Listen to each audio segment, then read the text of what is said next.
Quando minha mãe morreu num sábado de janeiro de 1969, com a porta do quarto fechada, encontrei uma carta de amor para a madrasta dentro da gaveta de roupa íntima do meu pai, escrita 3 dias antes. Logo estaremos juntos para sempre, meu amor. A tinta ainda fresca, o perfume francês impregnado no papel. Meu nome é Teresa Cristina, mas todo mundo me chama de Vó T. Tenho 71 anos de vida, nascida e criada aqui em Ribeirão Preto, interior de São Paulo, onde o calor de janeiro derrete até pensamento ruim. Hoje vou contar uma história que guardei por décadas, uma história sobre o dia que descobri que monstro não vive só em filme de terror. Às vezes ele usa perfume francês, salto alto e chama seu pai de Benzinho. Era 1969, eu tinha 19 anos. Cabelo comprido que minha mãe adorava pentear, vestido de chita que ela mesma costurava, sonhos bobos de moça do interior. Morava com meus pais numa casa simples mas feliz na Vila Tibério, uma das partes mais antigas de Ribeirão Preto. A casa era daquelas de taipa, com um quintal grande cheio de árvore de fruta, manga, goiaba, limão. Meu pai, José Cristino, trabalhava na cervejaria Antártica, na linha de produção. Saía cedo, voltava tarde, mas nunca faltou nada em casa. Minha mãe, Aparecida, além de cuidar de tudo, fazia quentinha para vender. Acordava 4 da manhã para deixar tudo pronto, os entregadores pegavam às 6. Comida simples mas caprichada: arroz, feijão, um ovo frito, salada, farofa. 20 quentinhas por dia, às vezes 30 quando tinha encomenda de obra. Eu ajudava no que podia. De manhã, antes de ir para a escola, descascava batata, lavava arroz, picava tempero. À tarde, depois da aula, lavava as marmitas de alumínio que voltavam, preparava para o outro dia. Minha mãe cantarolava enquanto cozinhava, sambas antigos, modinhas, músicas que aprendeu com minha avó. A cozinha sempre cheirava a alho refogado, coloral, cominho. Cheiro de casa, de família, de amor. Tudo mudou naquela manhã de sábado. Era janeiro de 1969, mês mais quente do ano em Ribeirão. Aquele calor úmido que deixa a roupa colada no corpo, que faz o asfalto derreter. Normalmente, acordo com o barulho da minha mãe na cozinha, panela batendo, água correndo, rádio ligado baixinho no programa da manhã. Mas naquele dia, silêncio. Estranhei. Eram 7 horas e nada de movimento. Levantei devagar, o ventilador velho ainda girando no quarto, fazendo aquele ruído de sempre. Fui até a cozinha, vazia. Fogão apagado, mesa sem café. Mãe, nada. Fui até o quarto deles. Porta fechada, o que também era estranho. Minha mãe sempre deixava aberta para circular o ar. Bati de leve. Mãe, tá acordada? Silêncio. Abri a porta devagar. O quarto estava escuro, cortinas fechadas, minha mãe deitada de lado, virada para a parede, o lençol subindo e descendo no ritmo da... Não, pera. O lençol não estava subindo e descendo. Mãe? Me aproximei. Toquei no ombro dela, frio, duro. Virei ela devagar e dei de cara com o horror. Os olhos abertos, vidrados, fitando o nada, a boca entreaberta, como se tivesse tentado gritar. A pele já com aquela cor estranha, meio azulada. O grito que saiu de mim acordou a rua inteira. Um grito que vinha lá do fundo, das tripas, da alma. Meu pai veio correndo da cozinha. Ele já estava acordado, tomando café sozinho. Fingiu surpresa, fingiu desespero. Mas hoje, olhando para trás, vejo que era tudo teatro. Aparecida, meu Deus, Aparecida, que houve? Se jogou em cima dela, sacudiu, chamou, chorou. Lágrimas de crocodilo. Eu sei agora. Na hora, eu só conseguia gritar, chorar, me desesperar. Os vizinhos começaram a chegar. Dona Maria do lado, seu Antônio da frente, Dona Conceição de 2 casas para baixo. Todo mundo entrando sem pedir licença, como é de costume em bairro pobre quando tem desgraça. Chama a ambulância, traz água com açúcar para a menina. Jesus tão nova. Mas não adiantava a ambulância. Minha mãe já estava fria fazia horas. O médico que veio, Dr. Sérgio, clínico geral que atendia o bairro todo, confirmou o óbvio. Óbito durante a madrugada. Possível ataque cardíaco. Morte súbita. Natural, ele disse. Natural. Natural o cacete. Minha mãe tinha 42 anos. Nunca teve problema de coração. Nunca reclamou de nada. Na véspera, estava normal, cantando, fazendo planos pro domingo. Ia fazer feijoada, já tinha comprado as carnes. O velório foi naquela tarde mesmo. Janeiro em Ribeirão não perdoa. O calor acelera tudo. Não dá para esperar. A funerária São Sebastião, ali na Vila Tibério mesmo, preparou tudo às pressas. Caixão simples, daqueles de pinho. Flores murchas, sempre viva, crisântemo, coisas baratas. Velas derretendo no calor. O cheiro doce de morte se misturando com o de vela e flor murcha. Ah, gente, antes de continuar, eu tenho uma novidade para comunicar para vocês. A equipe desse canal mandou avisar que vai ter um sorteio de R$ 200 para comemorar os 50 mil inscritos nesse canal, Memórias da Vovó. Com isso, para participar desse sorteio, basta comentar nos comentários desse vídeo qualquer coisa sobre você, de onde você é, quantos filhos você tem, uma história sua, você que sabe. Além disso, é obrigatório se inscrever no canal, ativar o sininho e curtir este vídeo. Agora vamos continuar. A casa encheu de gente. Vizinhança toda, parentes distantes que nem lembrava que existiam, gente da igreja. Minha mãe era querida. Sempre ajudava quem precisava, dava comida para quem tinha fome, emprestava dinheiro e esquecia de cobrar. As comadres do terço choravam abraçadas. As clientes das quentinhas lamentavam, todo mundo repetindo as mesmas frases. Tão nova, parecia tão saudável. Coitada da Teresa, agora sem mãe. Deus sabe o que faz. Deus sabe o que faz. Até hoje tenho raiva dessa frase. Se Deus sabia, por que deixou acontecer? Por que levou minha mãe e deixou o monstro? Meu pai fazia o papel de viúvo perfeito, recebendo os pêsames, agradecendo a presença, fungando no lenço.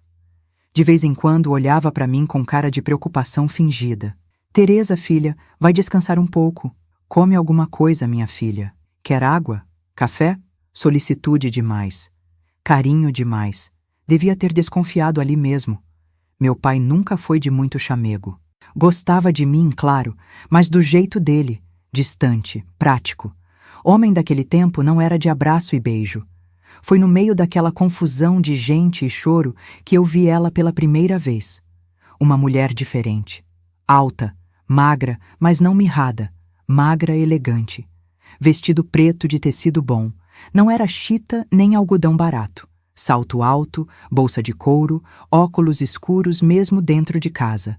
O cabelo loiro platinado, liso, cortado na altura do queixo. Batom vermelho discreto. Perfume francês, daqueles que impregna o ambiente, que marca a presença. Não era do bairro, isso era óbvio. Vila Tibério era bairro de operário, aposentado, gente simples. Aquela mulher gritava dinheiro, sofisticação, outro mundo. Quem é aquela ali? Perguntei para Dona Maria, que estava do meu lado. Não sei, filha. Nunca vi. Deve ser do trabalho do seu pai. Mas não era. Mulher não trabalhava na Antártica. E mesmo que trabalhasse, não ia se vestir assim para ir em velório de operário. Vi quando ela se aproximou do caixão. Olhou minha mãe por alguns segundos, o rosto sem expressão. Não chorou. Não rezou. Não fez sinal da cruz. Só olhou, como quem confere alguma coisa. Depois se virou e foi falar com meu pai. O jeito que ele mudou quando viu ela. A postura ficou reta, o olhar alerta. Nervoso, ansioso. Na hora não entendi, agora sei. Era culpa. Culpa e desejo. Ela estendeu a mão enluvada. Ele apertou. Demoraram demais naquele aperto. Íntimo demais. Olharam nos olhos tempo demais. Meus pêsames, seu José, ela disse. Voz macia, modulada. Voz de quem estudou, de quem aprendeu a falar direito. Obrigado por vir. Clarice. Clarice. Nome de novela. Pensei na hora. Nome de mulher calculada. Ela se virou para mim. Tirou os óculos devagar. Os olhos eram verdes, desses verdes água que hipnotizam, frios, calculistas, me analisando da cabeça aos pés como quem avalia uma mercadoria. Você deve ser a Teresa. Sua mãe falava muito de você. Mentira. Minha mãe nunca mencionou nenhuma Clarice. Eu conhecia todas as amigas dela, todas as comadres, todas as conhecidas. Mulher do interior não tem amiga escondida. A senhora conhecia minha mãe? Éramos conhecidas. Nos víamos de vez em quando. Mais mentira. Minha mãe não saía de casa sem mim. Dia de semana ficava na cozinha fazendo quentinha. Domingo ia na missa comigo e com meu pai. Quando é que ia ver essa Clarice? Engraçado, ela nunca falou da senhora. O sorriso dela vacilou por um segundo. Meu pai se meteu. A dona Clarice é do clube. Do clube que a firma frequenta. Clube? Que clube? A Antártica tinha um grêmio recreativo, mas era coisa de homem. Mulher não entrava, e minha mãe nunca foi em clube nenhum. A conversa morreu ali. Clarice colocou os óculos de volta, se despediu com aceno de cabeça, saiu andando naquele salto alto como se desfilasse em passarela. Meu pai acompanhou ela com os olhos até sumir pela porta. O resto do velório passou num borrão. Reza, choro, café preto, bolacha de maisena. Os coveiros chegaram às 5 da tarde. O caixão foi carregado por vizinhos e parentes. Meu pai na frente, fingindo que as pernas bambeavam. Eu atrás, amparada por Dona Conceição e Dona Maria. O cortejo seguiu a pé até o cemitério Bom Pastor, 5 quarteirões de distância. Sol ainda forte, asfalto fervendo, todo mundo suando. O padre Antônio fez uma cerimônia rápida na capela. Falou sobre vida eterna, sobre desígnios de Deus, sobre aceitação. Besteira. Como aceitar o inaceitável? Como me conformar com a morte súbita da pessoa mais importante da minha vida? No cemitério, a cova aberta esperando. Terra vermelha de Ribeirão Preto, seca, dura. O caixão desceu devagar nas cordas. Joguei a primeira pá de terra, como manda o costume. O barulho oco da terra batendo na madeira, som que não sai da cabeça nunca mais. Cada torrão era um pedaço de mim que morria junto. Quando voltamos para casa, o choque. Ela estava lá. Clarice, sentada na nossa sala, tomando café no nosso jogo de xícaras bom, aquele de porcelana que minha mãe ganhou de casamento e só usava em dia de festa. O que ela está fazendo aqui? Perguntei para o meu pai. Teresa, senta. Precisamos conversar. O tom. Aquele tom que adulto usa quando vai dar notícia ruim para criança. Mas eu não era criança. Tinha 19 anos. Idade de casar, de ter filho, de cuidar de casa. Não quero sentar. Quero saber o que essa mulher está fazendo na nossa casa. Não fala assim, Teresa. A dona Clarice... Pode me chamar de Clarice. Ela interrompeu. Afinal, logo seremos família. O chão sumiu. O ar faltou. O mundo parou de girar. Como? Seu pai e eu vamos nos casar, ela disse. Simples assim. Como quem anuncia que vai chover. Mas a mãe nem esfriou ainda. Meu grito ecoou pela casa. Os vizinhos devem ter ouvido. Que escândalo. Mas eu não ligava. Teresa, se acalma, meu pai tentou. Como vou me acalmar? A mãe morreu hoje. Hoje. E você já está trazendo outra para casa? Não é assim. É assim sim. Vocês já se conheciam. Eu vi. Vi o jeito que se olharam. O silêncio confirmou tudo. Os dois se entreolharam. Culpados. Óbvio que eram culpados. Há quanto tempo? Perguntei. A voz agora baixa, mortal. Teresa, há quanto tempo? Alguns meses, meu pai confessou. Alguns meses. Enquanto minha mãe fazia quentinha, lavava a roupa, cuidava de casa, ele estava se encontrando com essa vadia. Enquanto ela cantarolava feliz, ele a traía pelas costas. Vocês são nojentos. Não fala assim com seu pai. Clarice se meteu. E você não fala comigo. Não é minha mãe. Nunca vai ser. Foi aí que veio o tapa. Primeiro da minha vida. Mão pesada do meu pai cruzando meu rosto, me jogando de lado. Ardeu. Doeu. Mas mais que o rosto, doeu a alma. Meu pai. O homem que devia me proteger. Batendo em mim. Por causa dela. Pede desculpas para Clarice. Agora. Nunca. Pede desculpas. Vocês que têm que pedir. Para mim, para minha mãe. Outro tapa. Mais forte. Caí no chão dessa vez. O gosto de sangue na boca. Para, José, Clarice interferiu. Ela tá nervosa. É normal. Normal. Tudo era normal para ela. Roubar marido, destruir família, tudo normal. Vocês mataram ela, sussurrei do chão. O silêncio foi pesado. Meu pai ficou pálido. Clarice apertou a xícara. Que você disse? Vocês mataram minha mãe. De desgosto, de traição. Mataram. Você tá louca. Sua mãe teve ataque cardíaco. É, bem conveniente, né? Morre a esposa, entra a amante. Que coincidência. Teresa, Clarice se levantou. Eu entendo sua dor. Perder a mãe é difícil, mas acusar a gente de... Cala a boca! Você não entende nada! Saí correndo pro quarto. Tranquei a porta, me joguei na cama. Chorei até não ter mais lágrimas, até a garganta doer, até o corpo todo tremer. Minha mãe morta, meu pai traidor, minha vida destruída, tudo em questão de horas. Lá fora, ouvia eles conversando baixinho, fazendo planos, decidindo meu futuro sem me consultar. A voz melosa dela, a concordância covarde dele.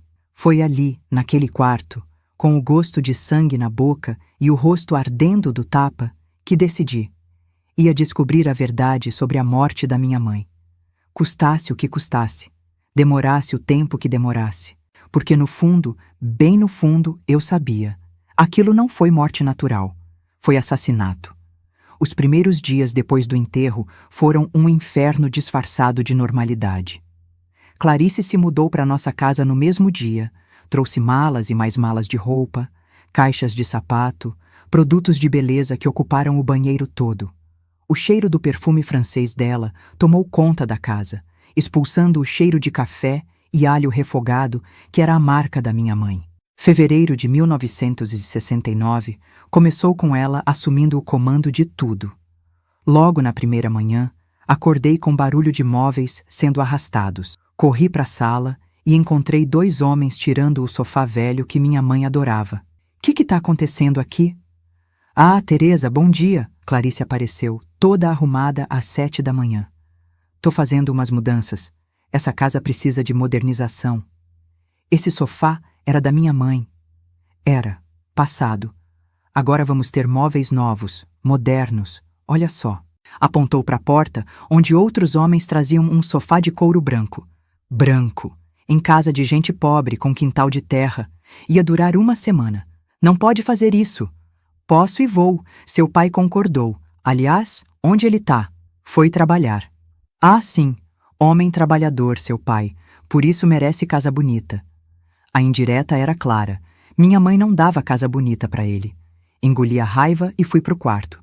Mas não teve paz, nem ali. Logo ela bateu na porta. Teresa, quero conversar sobre umas regras. Que regras? Ela entrou sem pedir licença, olhou em volta com cara de nojo. Meu quarto era simples, cama de solteiro, guarda-roupa velho, mesinha de estudos. Mas era meu. Tinha minhas coisas, meus livros, minhas lembranças. Primeiro, nada de trancar porta nessa casa. Segundo, você vai ajudar nas tarefas domésticas. Terceiro, nada de sair sem avisar. Quarto, respeito. Sempre. Essa é minha casa também. É casa do seu pai. E agora minha. Você mora aqui de favor. De favor. Na casa onde nasci, onde cresci. De favor. Março trouxe as primeiras provocações sérias. Começou sutil. Comida queimada só no meu prato, roupa minha que sumia da corda, produtos de higiene que acabavam misteriosamente. Reclamei pro meu pai. Pai, a Clarice tá me perseguindo. Não fala besteira, Teresa. A Clarice tá tentando organizar a casa. Ela queimou meu arroz de propósito. Foi acidente. Ela não tá acostumada com nosso fogão. Sempre uma desculpa. Sempre do lado dela. Abril escalou a situação. Agora eram agressões disfarçadas. Esbarrava em mim sem querer, me empurrando. Deixava cair coisas quentes perto de mim. Pisava no meu pé com aquele salto agulha.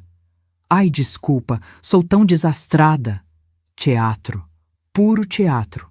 Mas convincente o bastante para o meu pai não perceber. Ou não querer perceber. Maio foi quando começou o isolamento. Ela convenceu meu pai que eu não precisava mais sair tanto. A Teresa fica muito na rua, José. Moça direita fica em casa. Eu vou estudar. Já terminou o colégio. Para que mais estudo? Vai aprender a cuidar de casa, que é o que precisa. E assim perdi a liberdade. Não podia mais sair sem supervisão. As amigas pararam de aparecer. Ela dizia que atrapalhavam. A vizinhança se afastou. Ela espalhou que eu era problemática. Junho trouxe as humilhações públicas. Quando tinha visita, ela fazia questão de me diminuir. A Teresa é meio lentinha, coitada. Não puxou a inteligência da mãe. Ah, não, pera. A mãe também não era lá essas coisas, né? Falar mal de mim era ruim. Falar mal da minha mãe era insuportável. Mas se eu reagisse, era pior. Viu? Agressiva. Precisa aprender modos. Julho marcou o início da violência física de verdade.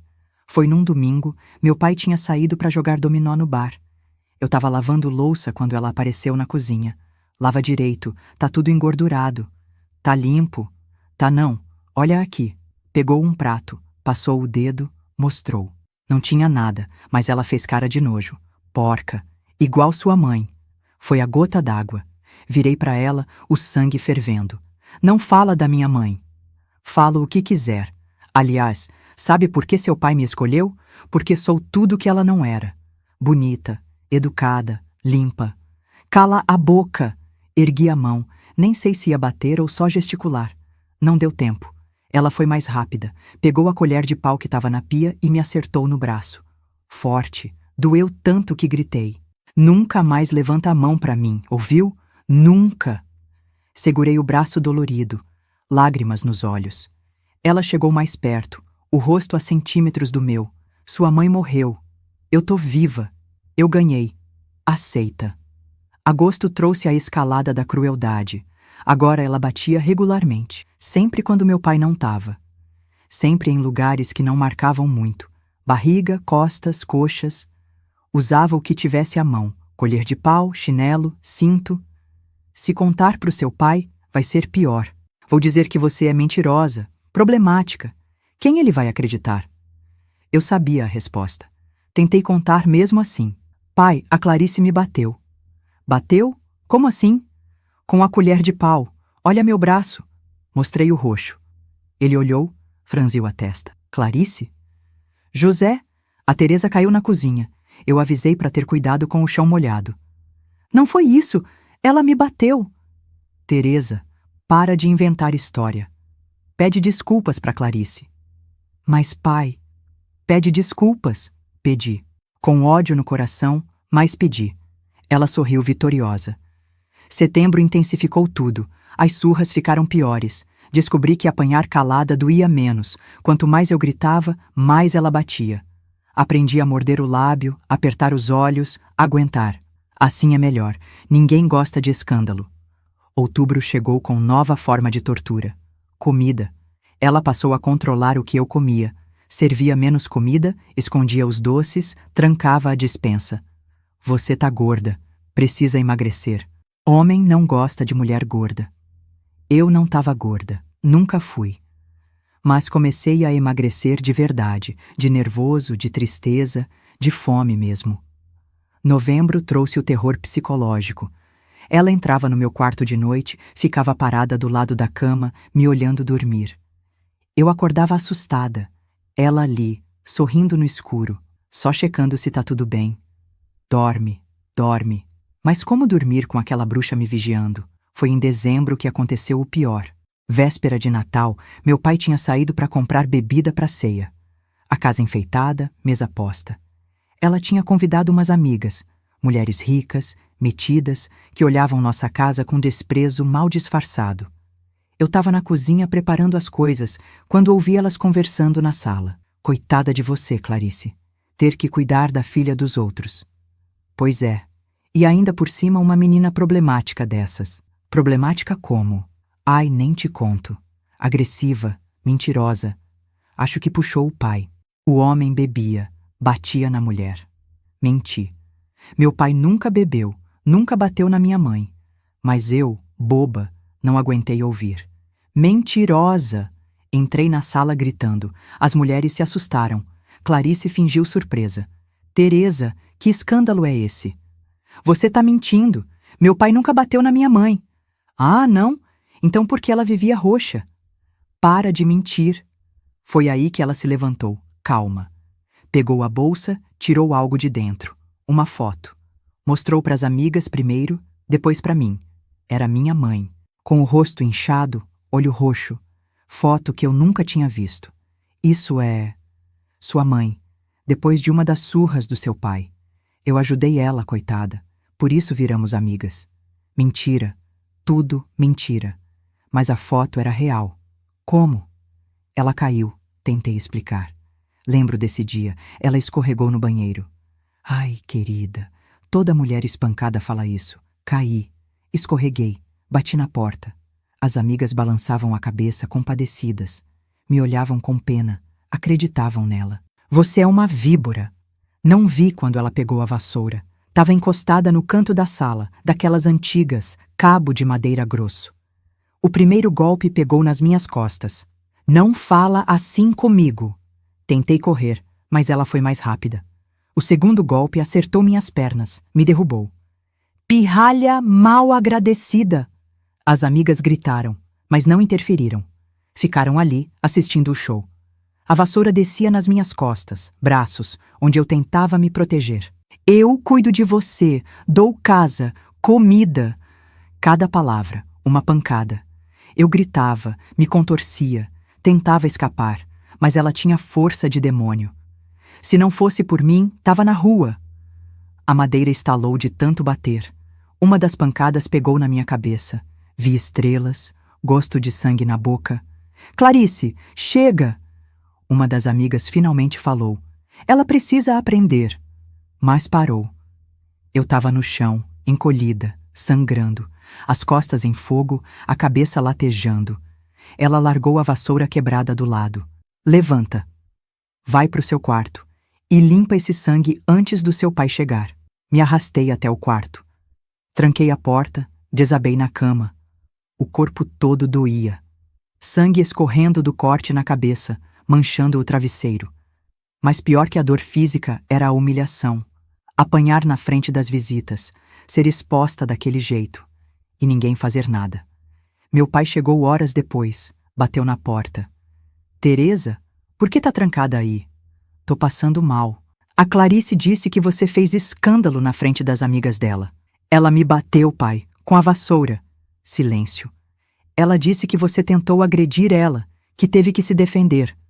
Mentira. Teresa, já chega. Amanhã é Natal. Vamos ter paz nessa casa. E foi embora.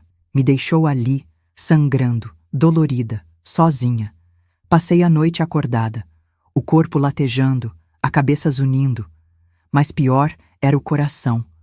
A certeza de que estava sozinha naquela casa, que ninguém ia me defender, que ela podia fazer o que quisesse comigo. No dia seguinte, Natal, desci pra ceia. Maquiagem pesada para esconder os roxos, roupa comprida para cobrir os machucados, sorriso falso para fingir normalidade. Feliz Natal, Teresa, Clarice cantarolou. Fiz peru, sua comida favorita. Não era. Minha comida favorita era o frango assado da minha mãe. Mas concordei. O que mais podia fazer? Durante a ceia, ela foi toda doçura, servindo todo mundo, sorrindo, contando histórias. A esposa perfeita. A madrasta dedicada. Ninguém imaginaria que na véspera ela tinha me espancado com uma vassoura. Teresa tá quietinha hoje, meu pai observou. Tá se sentindo melhor? Clarice perguntou toda preocupada. Ontem ela teve uma crise. Coitada, acho que é o luto ainda. Crise. Era assim que ela chamava. Come, filha, meu pai insistiu. Comida cura tudo. Comi. Cada garfada descendo com dificuldade, o gosto de sangue ainda na boca. Foi naquele Natal que tomei consciência. Eu era prisioneira na minha própria casa, refém de uma mulher cruel que tinha enfeitiçado meu pai. E ninguém ia me salvar, ninguém. Só restava sobreviver, um dia de cada vez, uma surra de cada vez. Até o quê? Não sabia. Mas algo tinha que acontecer. Alguma coisa tinha que mudar. Porque eu não ia aguentar muito mais. Janeiro de 1970 começou com meu pai completamente transformado. Não era mais o homem que conhecia a vida toda. O trabalhador honesto, Pai cuidadoso, marido respeitoso, esse homem morreu junto com minha mãe. No lugar, surgiu um monstro que fazia par perfeito com a Clarice. A primeira mudança foi a bebida. Meu pai sempre tomou uma cervejinha no domingo, uma pinga no aniversário. Coisa pouca, social. Mas depois que a Clarice entrou na nossa vida, ele começou a beber todo dia. Chegava do trabalho e já ia direto pro bar. Voltava tarde, cambaleando, fedendo a cachaça. Onde você estava até essa hora? Clarice perguntava, fingindo preocupação. No bar. Algum problema? Claro que não, querido. Homem precisa relaxar. Ela incentivava. Comprava garrafas de pinga, deixava gelada na geladeira. Quanto mais ele bebia, mais fácil era para ela manipular. Fevereiro trouxe a violência que eu tanto temia. Meu pai bêbado era outro homem. Grosso, agressivo, cruel. Começou com gritos. Teresa, cadê a janta? Tá na mesa, pai. Demora demais. Vagabunda igual a mãe. Igual a mãe. Como ele ousava. A mulher que cuidou dele por 20 anos, que aguentou suas ausências, seus humores. Agora era vagabunda? Mas eu calava. Aprendido com a Clarice que reagir só piorava as coisas. Março escalou a situação. Os gritos viraram empurrões. Chegava bêbado, esbarrava em mim, sem querer, me derrubava da cadeira, me jogava contra a parede. Foi mal, tomei o alto, alto. Era assim que ele chamava a bebedeira agora. A Clarice assistia tudo com aquele sorrisinho satisfeito. Às vezes até provocava. José, a Teresa não lavou a louça direito de novo. Quê? Olhas aqui esse prato, encardido. Mentira. Eu esfregava até brilhar, mas bastava ela falar para ele explodir. Menina preguiçosa, não sabe fazer nada. E vinha para cima. Clarice saía de perto, deixava ele fazer o serviço sujo. Abril foi o mês que ele bateu pela primeira vez. De verdade, não só tapa. Foi um domingo, ele tinha perdido dinheiro no jogo. Chegou em casa furioso. Perdi tudo, tudo. E sabe de quem é a culpa? Como a culpa seria minha, nem sabia que ele jogava. Sua, dá azar. Desde que nasceu só deu problema. O soco veio do nada. Acertou meu estômago, me dobrou. Caí no chão sem ar. Para, José. Clarice fingiu protestar. Assim não. Ela merece, filha amaldiçoada. Chutou minhas costelas. 1, 2 vezes. Dor explodindo. Agora chega, querido. Vem, vou fazer um café. E levou ele para a cozinha, me deixando ali no chão. Mais tarde, quando fui pro banheiro cuspindo sangue, ela apareceu. Você provoca ele. Precisa aprender a ficar quieta. Eu não fiz nada. Existir já é provocação suficiente. Você lembra a mãe dele, a traidora. Minha mãe nunca traiu ninguém. Ela riu. Aquela risada fria, cruel. Ah, não? Então por que ele me escolheu? Por que prefere me ter na cama? Nojo. Puro nojo. Saí do banheiro antes de vomitar na cara dela. Maio intensificou tudo. Agora a violência era rotina. Meu pai bebia, Clarice provocava, eu apanhava. Um ciclo infernal que se repetia todo dia. A Teresa respondeu para mim hoje. Quê? Eu pedi para ela lavar o banheiro. Ela disse que já tinha lavado. Mentira. Eu tinha lavado mesmo. Mas não importava. Respondona, vem cá! Corria, me escondia. Mas casa pequena não tem muitos lugares. Ele sempre me achava. Junho trouxe novo nível de crueldade. Eles começaram a me torturar juntos. Era um jogo doentio entre os dois. Sabe o que sua filha fez hoje, José? O quê? Tava conversando com o entregador de gás, dando mole. Vagabunda, igual a mãe. Eu nem tinha visto entregador nenhum. Tava trancada no quarto como sempre. Mas ele acreditava. Sempre acreditava nela. Os socos vinham, os chutes, os tapas. Ela assistia, dava sugestões. Não bate no rosto, vai marcar. Nas costas é melhor, ninguém vê. Aula de tortura. Ela ensinando, ele aprendendo. Julho foi quando quase morri. Literally. Meu pai chegou mais bêbado que o normal. Clarice tinha preparado o terreno. Encontrei isso no quarto dela. Mostrou uma carta. Reconheci minha letra, mas não o conteúdo. Que isso? Carta de amor pro filho do açougueiro. Mentira, eu nunca escrevi carta pra ninguém. Mas como provar? Putinha, já tá se oferecendo? Tentei explicar, negar, mas ele não ouvia. Veio pra cima feito touro, me jogou no chão, começou a me chutar. Barriga, costas, cabeça. Perdi a conta dos golpes. Mata! Mata logo! Clarice gritava, e ele quase matou. Só parou quando desmaiei. Acordei horas depois, vomitando sangue. Costela quebrada, com certeza. Talvez 2. Agosto trouxe a fome como arma. Eles passaram a me negar comida. Trancavam tudo. Geladeira, armários, despensa. Gorda desse jeito não precisa comer todo dia, Clarice dizia.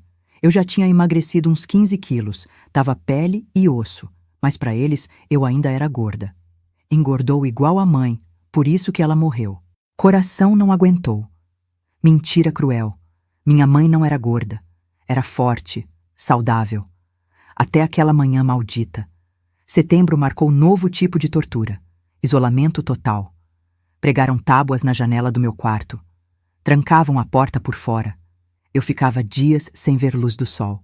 É pro seu bem, Clarice explicava. Pra você não fugir, não fazer besteira. Fugir pra onde? Fazer que besteira? Eu só queria viver. Outubro chegou com ameaças de morte explícitas. Não era mais nas entrelinhas, era direto. Sabe o que acontece com filha ingrata? Meu pai perguntava, faca na mão. Morre, igual a mãe. Igual a mãe. A confissão ali, na cara. Mas o que eu podia fazer? Um acidente, uma queda, uma doença súbita. Tanta coisa pode acontecer. Clarice completava. Novembro foi terrível. As surras pioraram. Agora eles usavam objetos, cinto, fio, pau. O que achassem. Meu corpo era um mapa de cicatrizes. Por que não morre logo? Meu pai perguntava enquanto batia. Faz um favor para todo mundo. Eu me perguntava a mesma coisa. Por que não morria? Seria mais fácil. Mas algo me mantinha viva. Raiva, talvez. Teimosia. Ou só instinto animal de sobrevivência. Dezembro de 1970. Segundo Natal do meu inferno particular. Dessa vez nem fingiram normalidade. Me deixaram trancada no quarto enquanto comemoravam. Ouvia as risadas, a música, os brindes. A vida seguindo sem mim. Como se eu já tivesse morrido. Pra Clarice, a mulher que salvou minha vida. Ouvi meu pai gritar. Salvou, destruindo a minha. Foi na noite de Ano Novo que tudo mudou. Eles estavam bêbados, comemorando na sala. Esqueceram de trancar meu quarto. Saí devagar. Fui até a cozinha, peguei água. Há dias só bebia do banheiro. Foi quando vi. Em cima da mesa, a bolsa dela aberta. E dentro, documentos. Muitos documentos. Curiosidade venceu o medo. Peguei os papéis, olhei rápido. Identidades. Várias. Com nomes diferentes. Fotos antigas. Recortes de jornal. Viúva some após morte suspeita de marido rico. Meu coração disparou. Guardei alguns papéis no bolso da camisola.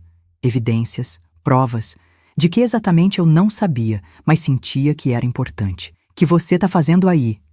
Meu pai, na porta, furioso. Eu, água. Mexendo nas coisas da Clarice, ladrazinha. Veio pra cima, mas dessa vez foi diferente. Apertou meu pescoço, forte, cortando o ar.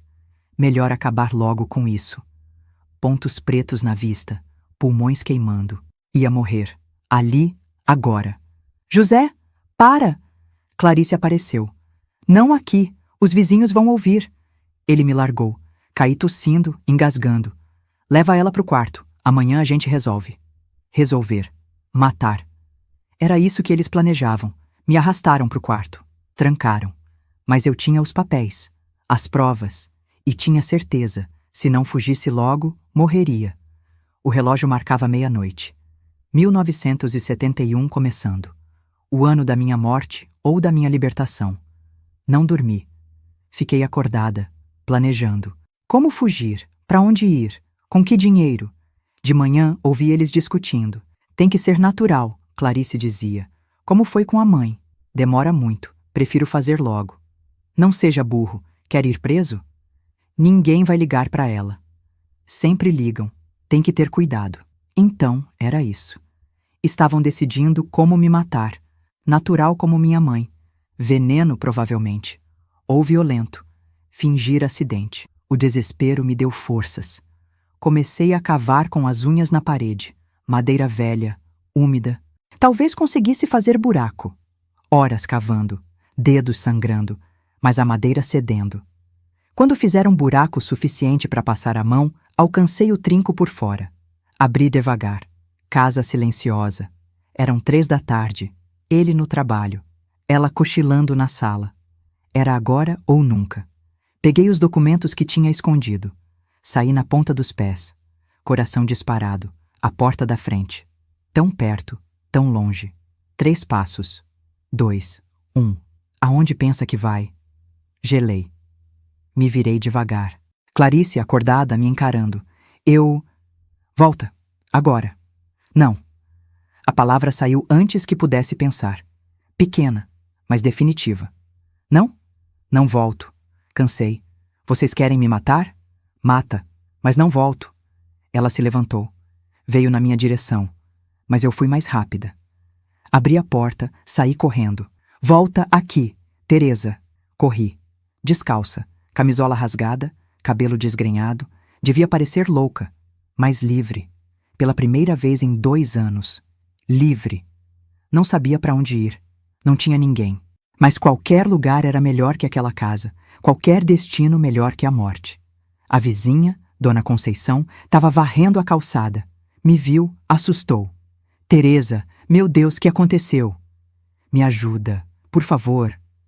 Desabei nos braços dela, chorando, tremendo, viva, por enquanto. Dona Conceição me acolheu naquele dia de janeiro de 1971 como se fosse sua própria filha. Me levou para dentro, fechou todas as portas, mandou o netinho avisar que não estava em casa para ninguém. Me deu banho, roupa limpa, comida quente, luxos que eu tinha esquecido que existiam. Meu Deus do céu, menina, você tá só o osso, e esses machucados. Ela viu as marcas, todas elas, as antigas e as novas, os cortes, os hematomas, as cicatrizes, o mapa da minha tortura gravado na pele. Foi ele, né, seu pai? Assenti sem forças para falar. E aquela víbora também? Assenti de novo. Sabia, desde que ela entrou naquela casa, presenti coisa ruim.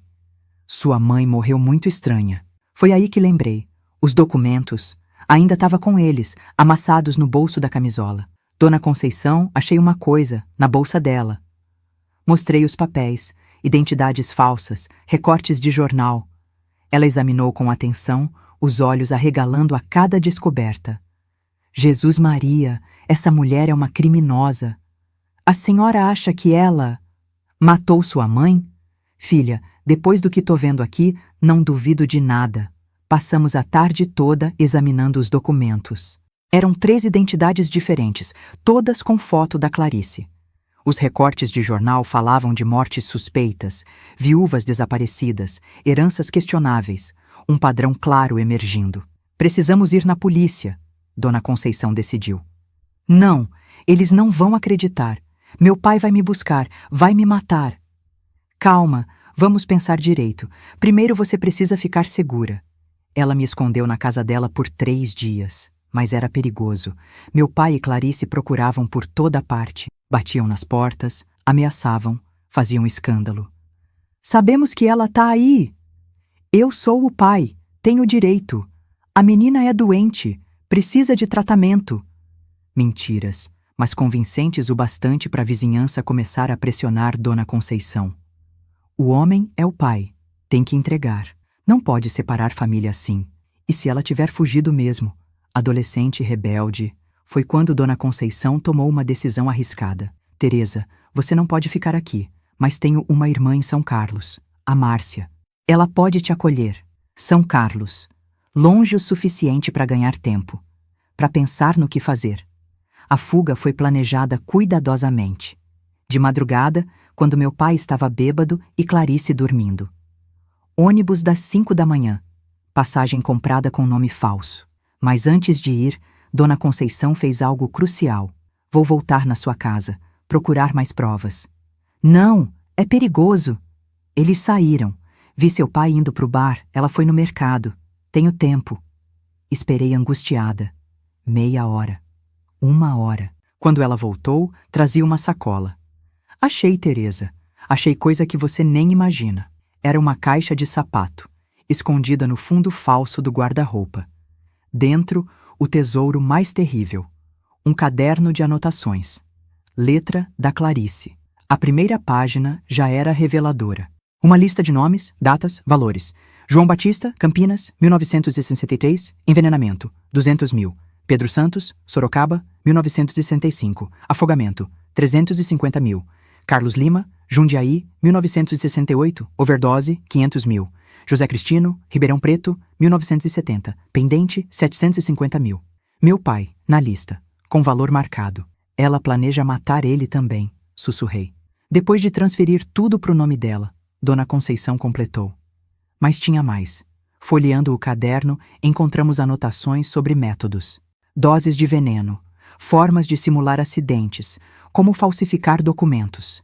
E numa página no meio, a confissão que eu procurava.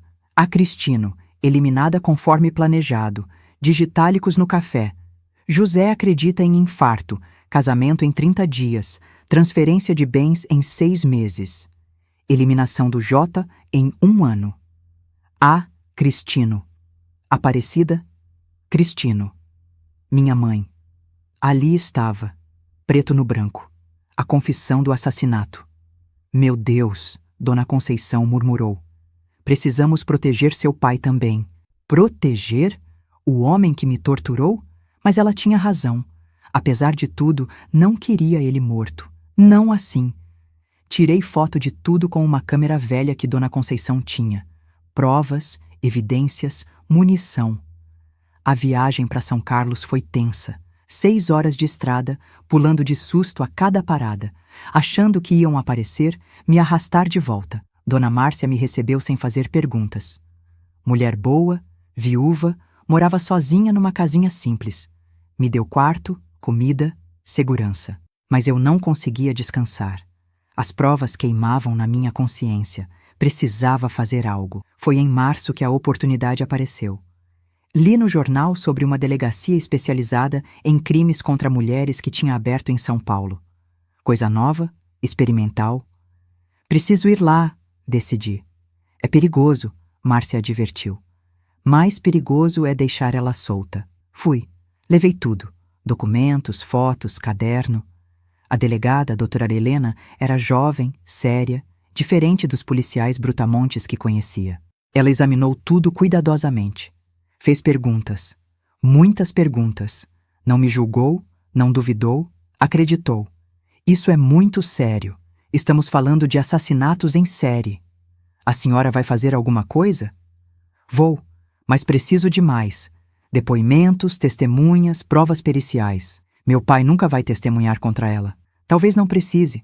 Com esse material posso pedir mandado de busca. Quem sabe o que mais vamos encontrar? Voltei para São Carlos com esperança, mas também com medo. E se não desse certo? E se ela escapasse? As semanas seguintes foram agonia, esperando notícias, pulando sombras. Até que em maio, Dona Conceição ligou. Teresa, você não vai acreditar. Prenderam ela. O quê? Como? Polícia revirou a casa. Achou mais provas. Documentos, venenos, até joias das vítimas anteriores. Alívio, mas não completo. E meu pai? Tá em choque, não acredita. Mas a polícia mostrou as provas, os planos dela para matar ele também. Justiça, finalmente. O julgamento veio em agosto. Fui chamada para testemunhar. Primeira vez que via os dois desde a fuga. Clarice me encarou com ódio puro, mas não tinha mais poder sobre mim. Meu pai, ele parecia destruído, envelhecido, acabado. Contei tudo. Os abusos, as torturas, as ameaças. Mostrei as cicatrizes. O promotor usou minhas fotos do caderno como prova principal. A sentença? Prisão perpétua. Crimes múltiplos, qualificados, sem direito a recurso. Quando saiu algemada, ela passou por mim. Isso não vai ficar assim, sussurrou. Já ficou, respondi. Meu pai foi absolvido de cumplicidade no assassinato da minha mãe, mas pegou pena por maus tratos e tortura. 5 anos. Morreu em 2. Cirrose, solidão, remorso.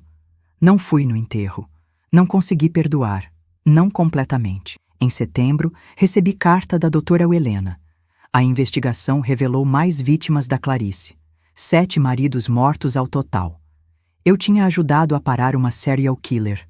Você salvou vidas, Teresa. Provavelmente a do seu pai também. Salvei mesmo? Não sei. Mas pelo menos fiz justiça pela minha mãe. Outubro trouxe decisão importante. Que fazer da vida agora? Voltar para Ribeirão Preto? Nunca. Ficar em São Carlos? Talvez. Foi Dona Márcia que sugeriu. Por que não estuda? Faz direito. Vira delegada que nem a doutora Helena. Direito. Defender mulheres. Dar voz a quem não tem. Fazer justiça. Gostei da ideia. Com o dinheiro da venda da casa, herdei tudo, afinal, dava para pagar faculdade. Mas sou velha, já tenho 22 anos. Velha nada, tá começando a vida agora. Verdade. Minha vida de verdade começava ali. Livre, forte, determinada. Em novembro, me matriculei no cursinho. Ia ser difícil, mal tinha terminado o colégio. Mas eu tinha sobrevivido a coisa pior. Vestibular era fichinha perto do inferno que vivi. Dezembro chegou diferente. Terceiro Natal longe de casa, mas primeiro com paz. Dona Márcia fez ceia simples. Convidou vizinhos. Gente boa, acolhedora. Um brinde a Teresa, que o ano novo traga só coisa boa. Brindei, com lágrima nos olhos, mas sorriso no rosto. 1972 começou com esperança, estudando feito louca, recuperando tempo perdido, construindo futuro. Passei no vestibular, direito na USP de Ribeirão Preto. Ironia. Voltar para a cidade, mas diferente, forte. A faculdade foi desafio e libertação. Cada aula, cada livro me dava ferramentas. Conhecimento é poder. Poder para nunca mais ser vítima. Poder para ajudar outras vítimas. Me formei em 1976. Passei no concurso para delegada em 1978. Voltei para São Carlos, agora como doutora Teresa Cristino. Especializei em violência doméstica. Cada caso que resolvia honrava a memória da minha mãe. Cada mulher que salvava derrotava Clarice de novo. Aposentei depois de 30 anos, centenas de casos, milhares de vidas mudadas. Hoje, aos 71, conto essa história não por vaidade, mas para mostrar que sempre tem saída, que verdade aparece, que justiça existe, às vezes demora, às vezes dói. Mas vem, Clarice morreu na prisão em 1985, esfaqueada por outra detenta. Dizem que foi briga, mas sei que foi vingança. Mulheres protegem umas às outras, até na cadeia. Meu pai morreu achando que eu o traí. Talvez sim, talvez não. Salvei ele da morte, mesmo ele tentando me matar. É traição ou perdão? Não sei. Só sei que sobrevivi. Venci. Transformei dor em propósito. E isso ninguém tira de mim. A vida tem jeito engraçado de dar voltas, sabe? Em janeiro de 1979, eu voltei para Ribeirão Preto como delegada Teresa Cristino. Não mais a menina assustada que fugiu 8 anos antes, mas uma mulher formada, forte, determinada a fazer diferença. Minha primeira semana na delegacia foi um teste. Os colegas homens me olhavam torto. Mulher delegada ainda era novidade. Alguns tentaram me testar, me diminuir. Doutora, esse caso aqui é pesado demais. Deixa com a gente. Pesado por quê? Porque envolve violência doméstica? Silêncio constrangido. É exatamente por isso que vou pegar. Sei do que essas mulheres precisam. E sabia mesmo.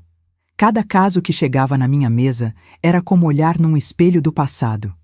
Mulheres machucadas, assustadas, sem voz. Como eu fui um dia. Maria de Lourdes foi meu primeiro grande caso. 35 anos, 3 filhos, apanhava do marido há 15 anos. Chegou na delegacia com o rosto desfigurado, mal conseguindo falar. Ele disse que se eu denunciasse me matava. Quantas vezes ele já disse isso? Toda vez que bate. E quantas vezes ele te matou? Ela me olhou surpresa. Ninguém nunca tinha colocado assim. Nenhuma. Então a ameaça não funcionou. Você tá aqui, viva, corajosa. Foi a primeira vez em anos que alguém chamou ela de corajosa. Vi nos olhos dela a mesma centelha que acendia em mim anos atrás. Esperança. Prendi o marido dela. Divórcio autorizado. Coisa rara na época. Medida protetiva. Ela e os filhos seguros. 6 meses depois, me procurou. Doutora Teresa, arrumei emprego, aluguei casa, as crianças estão na escola, tô vivendo. Vivendo. Não só sobrevivendo. Vivendo. Casos como esse se multiplicaram. Cada mulher salva era uma vitória pessoal. Cada agressor preso, uma vingança pela minha mãe. Cada criança protegida, a menina que fui sendo resgatada. Em 1982, criei o primeiro grupo de apoio para mulheres vítimas de violência em Ribeirão Preto. Começou pequeno, 5 mulheres se reunindo na salinha dos fundos da delegacia. 1 ano depois, eram 50. 5 anos depois, 300. Como a senhora conseguiu superar? Perguntavam sempre. Não superei. Transformei. A dor não some, mas pode virar força. E mostrava como: educação, trabalho, independência, rede de apoio, ferramentas práticas para reconstruir vidas. Em 1985, veio a notícia. Clarice morta na prisão, esfaqueada no banho. Senti nada, nem alegria, nem tristeza. Vazio. Justiça divina? Karma? Coincidência? Não importava. Ela não podia mais machucar ninguém. Foi também em 85 que conheci Roberto, promotor novo na cidade, especializado em crimes contra mulheres. Parceiro de trabalho que virou amigo, depois algo mais. Teresa, você é a mulher mais forte que conheço. Força não é escolha, é necessidade. Não. Muita gente passa pelo que você passou e se quebra. Você se reconstruiu. E reconstrói outras. Me casei aos 36 anos. Tarde para os padrões da época, mas no tempo certo para mim. Roberto entendia meu passado, respeitava minhas cicatrizes, apoiava minha missão. Tivemos 2 filhos, Marina em 87, Pedro em 89. Criei eles diferente, com amor, mas sem posse, proteção, mas sem prisão, disciplina, mas sem violência. Mãe, por que a senhora chora quando vê aquelas mulheres machucadas na delegacia? Porque já fui uma delas, filha. Mas agora a senhora ajuda elas? Ajudo.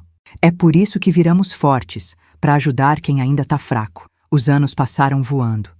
Casos resolvidos, vidas salvas, famílias reconstruídas. Em 1995, fui promovida a delegada-chefe. Primeira mulher no cargo em Ribeirão Preto. Mudei políticas, criei protocolos, treinei equipes. Violência doméstica deixou de ser briga de casal para ser crime sério. Lei Maria da Penha ainda não existia, mas a gente fazia o possível com o que tinha. Em 2000, recebi homenagem da Câmara Municipal. Mulher que faz a diferença. Olhei a placa, pensei na minha mãe. Ela sim fazia diferença, com suas quentinhas, seu carinho, sua presença. Eu só continuava o legado dela, do meu jeito. Aposentei em 2009, 30 anos de polícia, milhares de casos, incontáveis vidas transformadas, mas não parei, virei voluntária. Palestras, consultorias, orientação. Vó, por que a senhora ainda trabalha? Já está aposentada. Porque enquanto tiver mulher sofrendo, vó tem trabalho a fazer. Meus netos. 5 no total. Marina me deu 3, Pedro 2. Crianças livres, felizes, seguras, que não conhecem o medo que conheci, que acham normal mulher ser forte, independente, respeitada. Em 2015 perdi Roberto. Câncer fulminante. Dor diferente da antiga. Essa era de perda, não de violência. Chorei como não chorava há décadas. Mas dessa vez tinha rede de apoio, família, amigos, as centenas de mulheres que ajudei e que agora me ajudavam. Dona Teresa salvou minha vida. Agora é nossa vez de cuidar dela. 2020 trouxe a pandemia, isolamento, mas também trouxe tecnologia. Comecei a gravar vídeos, contar histórias, orientar online. Descobri que podia alcançar mais gente assim. E aqui estamos, 2024. Eu com 74 anos, cabelos brancos, rugas de quem viveu muito, mas olhos ainda firmes, voz ainda forte, missão ainda clara. Hoje, gravando essa história para o YouTube, não busco fama ou pena. Busco alcançar você que está assistindo e passando pelo mesmo inferno que passei. Você que acha que não tem saída, que está sozinha, que vai morrer naquela situação. Não vai. Não se você não deixar. A saída existe. Às vezes é porta, às vezes é janela, às vezes é buraco na parede que você mesma tem que cavar. Mas existe. A força você já tem. Tá sobrevivendo até agora, não tá? Isso já é força. Só precisa direcionar. O apoio você encontra, nem que seja numa vizinha corajosa como minha Dona Conceição, numa delegacia com alguém que acredita, num grupo de mulheres que entende. A vida depois existe. Olha eu aqui, 74 anos, 2 filhos, 5 netos, uma carreira, um legado. A menina que apanhava todo dia virou a mulher que salvava outras. Se eu conseguir, você consegue. Não vou mentir, é difícil, dói, demora, tem recaída, tem medo, tem noite sem dormir. Mas cada passo para longe do inferno vale a pena, cada dia livre é vitória. Minha mãe morreu sem ver justiça, mas viu através de mim. Cada mulher que salvei foi um beijo no rosto dela. Cada criança que protegi foi um abraço que não pude dar. A Clarice ganhou por 2 anos, eu ganhei por 50. E continuo ganhando. Meu pai morreu achando que era vítima. Talvez fosse, do próprio machismo. Mas escolheu ser algoz também. Sempre temos escolha, mesmo quando parece que não. Hoje escolho compartilhar, inspirar, motivar, mostrar que dá para transformar trauma em propósito, dor em combustível, cicatriz em medalha. Você que está assistindo, sua hora vai chegar. A hora de dizer não, de pedir ajuda, de sair, de recomeçar. E quando chegar, agarra com força, porque você merece viver. Não só sobreviver, viver, rir, amar, sonhar, realizar. Sua mãe, avó, bisavó, alguma ancestral sua já sofreu calada. Você pode quebrar o ciclo, pode ser a primeira da linhagem a dizer, chega. E se você não está passando por isso, mas conhece alguém que tá, seja a Dona Conceição na vida dela. Acredite, apoie, ajude. Às vezes um gesto pequeno salva uma vida. Agora, meus netinhos virtuais, vamos lá. Se essa história te tocou, se inscreve aqui no canal. Dá aquele like para ajudar mais mulheres a encontrar esse vídeo. E comenta de onde você está assistindo. Adoro saber que alcancei o Brasil todo. E tem mais. Entra no nosso grupo do WhatsApp. O link está aqui na descrição. Lá nossa equipe manda os vídeos em primeira mão antes de sair no YouTube. Além disso, toda semana tem sorteio de R$ 200 entre os inscritos do grupo. É nossa forma de ajudar quem está precisando começar de novo. No grupo também tem rede de apoio, dicas de emprego, orientação jurídica voluntária. Não é só canal de YouTube, é corrente do bem. Mulheres ajudando mulheres, como sempre foi, como sempre será. E compartilha esse vídeo, manda para aquela amiga que precisa ouvir, para parente que está sofrendo calada, para o grupo da igreja, do trabalho, da escola. Cada compartilhamento pode ser a salvação de alguém. Termino com isso. Você não tá sozinha. Nunca tá. Pode parecer, pode sentir, mas não tá. Tem milhões como você, como eu, sobreviventes, guerreiras, vencedoras. A diferença entre vítima e vitoriosa é só uma decisão. A decisão de não aceitar mais, de buscar ajuda, de acreditar que merece coisa melhor. Você merece. Acredite. Com amor de vó que já apanhou muito, mas bateu de volta na vida, Tereza Cristino, 74 anos, aposentada, voluntária, mãe, avó e, principalmente, sobrevivente vitoriosa. Até o próximo vídeo. E lembra, entre no grupo do WhatsApp, se inscreva, curta, comente e participe do sorteio de R$ 200. Beijos de luz.